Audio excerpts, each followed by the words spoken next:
I'd like to welcome you to this wonderful Sacred Heart Cathedral in Bendigo. My name's Tony Shallue and I'm the administrator here at the cathedral. When you enter this town of Bendigo, you're very much struck by the dimensions of such a building and the nature of it to have been built in our modern times. But this building not only speaks to you today, but it speaks from the past, the aspirations, the hopes of many who have come here from different lands to build and express something of their faith and aspirations. As we gather, I want to focus with you on some of the dimensions today, for this is not just a historical building. It's a building that will affect you, move you, touch your heart, inspire within you a response which needs to be made. When we approach front doors, which are behind me, we are struck by the feature of the stained glass windows. In many of the facades of buildings throughout Europe such as these, the Gothic and Neo-Gothic style speaks of a person itself. And in that sense, we begin the journey. The journey is entering into the worshipping space, but entering in to the body of Christ, which is the church. Behind me, you will see at the very top the sign of the Trinity, and then down further through the glass, you will see almost like a chest figure which encompasses the Sacred Heart. And then lower down, you'll see the choir loft and then the pillars marking the entrance of this church. This facade represents a body.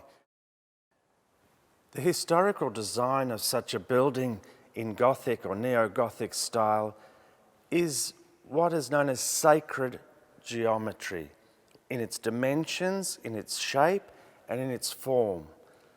We spoke earlier about the entrance. If we were to lay the dimension of entrance down, right down to the floor, we would be laying down the body of Christ. The cross aisles in this building are the arms of Christ, and it forms the cruciform. Where the altar is the head.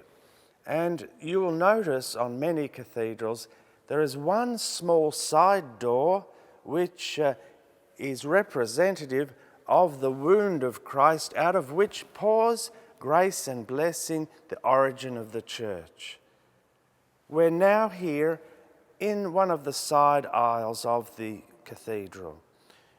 In many cathedrals there is the buttresses, which are formed by various arms forming the main structure and holding the main energy and force of the building.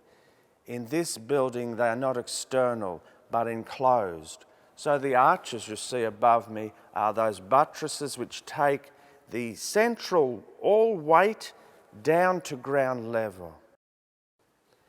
As you will have got to this point in your exploring, one thing you'll notice specific and unique to this Gothic structure here in Bendigo is the light which floods the building.